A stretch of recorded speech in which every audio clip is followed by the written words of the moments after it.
और खसूसन जब ऐसी फेसिस्ट सरकार आपकी बनी हो जो डेमोक्रेसी का प्लेकार्ड लेते लेते फेसिज्म और नाजिज्म को प्रमोट कर रही है ऑन ग्राउंड प्रैक्टिकलिटी के साथ, तो ऐसी सरकार से हमें कोई उम्मीद नहीं है। मैं एक छोटी सी एग्जांपल आपको दे दूं, मैं किस सरकार से कोई तवक्को रखूं, कोई उम्मीद रखूं जो सरकार अपने इकोनॉमिक रिसेशन को ऐसे जस्टिफाई कर रहा है, कह रहा है कि एक मूवी 2 दिन में 200 करोड़ कमा रही है, तो कौन सा इकोनॉमिक रिसेशन है? तो मैं उनसे क्या एक्सपेक्ट करूं, ये समझना कि कश्मीर की हिस्ट्री क्या थी और हम यहाँ पे क्या कर रहे हैं। खसूसन अगर मैं बात करूं, मैं एज अ राइटर अगर प्रोटेस्ट कर रही हूं तो मुझे तो उनसे कोई उम्मीद नहीं कि वो मेरी कोई बात समझेंगे, लेकिन एक ये चीज़ है कि मुझे अपनी तरफ से कुछ तो करना है। मैं खामोश नहीं बैठ सकती।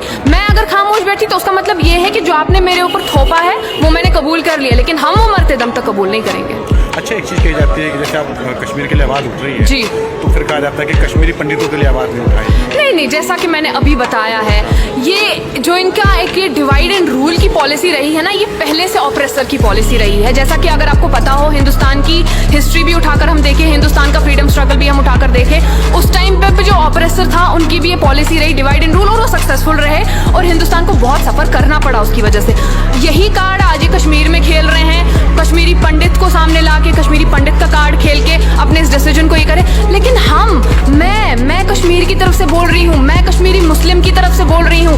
मुझे ये मत कहो कि तुम कश्मीरी पंडित हो या कश्मीरी मुस्लिम हो। सफर हर एक ने किया है, सफर कश्मीरी पंडित ने भी अपनी जगह किया, सफर कश्मीरी मुस्लिम ने भी किया। तो मुझे दर्द बराबर का है। मैं एज अ पंडित भी अपना दर्द बयान कर सकती हूँ, मैं एज अ मुसलमान भी अपना दर्द बयान कर सकती हूँ, मैं लद्दाखी का भी दर्द बयान कर सकती हूँ, मैं जम्मू वाले का भी दर्द बयान कर सकती हूँ। तो मुझे ये कह के डिवाइड करने की कोशिश ना करे और अपने इन गंदे ख्यालात को इन चीज़ों के पीछे छुपाने की कोशिश ना करे। अच्छा, एक चीज़ कही जाती है जो कश्मीर के लिए बोलता है उसे देशद्रोही कहा जाता है। जैसा कि आप खुद कह रहे हैं, जो कश्मीर के लिए बोलता है, हम क्यों ना बोले। हमारी आपने ऐसी हालात कर दी है, पिछले 70 से ज्यादा दिनों में आपने हमें हाउस अरेस्ट करके रखा है, कश्मीर को आपने स्टैगनेट करके रखा है, हम बात क्यों ना करें। मुझे आप ये बताइए, जिस एबनॉर्मल सिचुएशन को आप नॉर्मल सी कह रहे हैं, कश्मीर के स्टूडेंट की बात लीजिए आप। मैं एक स्टूडेंट हूँ, मुझे कश्मीर से भाग के आना पड़ा। क्यों? क्योंकि मुझे आगे कोई फ्यूचर ही अभी नजर नहीं आ रहा था वहाँ पे। आपने कश्मीर को 70 साल पीछे धकेल दिया है, तो हम क्यों ना बात करें, हम क्यों ना आवाज उठाए अपनी।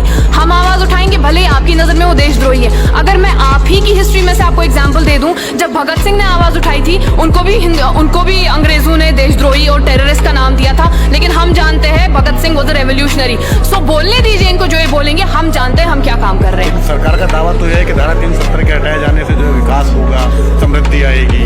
देखिए, ये वैसी बात फिर हो रही है कि इनको अपने जो इन्हें कारनामे अंजाम दिए हैं, जो इन्हें ब्लंडर्स किए हैं, उनको जस्टिफाई करने के लिए इनको कुछ ना कुछ तो करना है। और जैसा कि इनने मीडिया हाउसेस पे भी इतनी पाबंदियां लगा रखी है, जैसा हम देख सकते हैं कि मीडिया भी ओपनली आवाज नहीं निकाल पा रहा है अपनी। क्योंकि उनको उन पे भी अभी हमारा जो सरकार है, सरकार का एक वो नाजी एरा मुझे लग रहा है हमारे सामने आया हुआ है, बिल्कुल वैसा ही हिटलर राज चल रहा है हमारा। तो उस वजह से कि जो असल बात है वो सामने नहीं आ रही है। आप डेवलपमेंट वगैरह का बोल रहे हैं, अभी आजाद साहब ने भी कहा कश्मीर खुद अपनी जीडीपी संभाल सकता है। भैया, आप अभी अपनी इकोनॉमी पे ध्यान दीजिए, आप बाद में कश्मीर की डेवलपमेंट की बात कीजिए। जैसे अब सर्दी शुरू हो जाएगी जी, और पाबंदियां लगभग 3 महीने हो गए जी, और अभी कोई हटने का कोई इम्कान नहीं आ रहा। जी, तो कश्मीरी को इससे भी ज्यादा और दिक्कत होगी। कश्मीरियों को इतनी दिक्कत होगी कि चीजें क्या सरेंडर कर देंगे सरकार के साथ। कश्मीरी सरेंडर कभी नहीं करेगा। ना कश्मीरी ने पिछले 70 सालों से सरेंडर किया, ना कश्मीरी आगे कभी सरेंडर करेगा।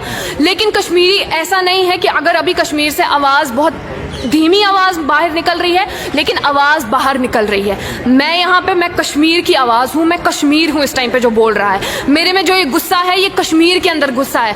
आपने मेरे से मेरी जमीन छीनी, आपने मुझे मेरे घर में बेघर कर दिया, और आप चाहते हैं कि मैं बिल्कुल खामोश रहूं? नहीं। और आप मेरे आंसुओं को नहीं दिखा रहे हैं, लेकिन आप ये बता रहे हैं कि मुझे बोल रहे हैं आप स्माइल कीजिए, और ये बता रहे लोगों को मैं तो बहुत खुश हूँ, लेकिन आप मुझसे तो पूछिए कि मैं कितना खुश हूँ। तो ऐसा हो रहा है, ऐसा ऑन ग्राउंड सिचुएशन है।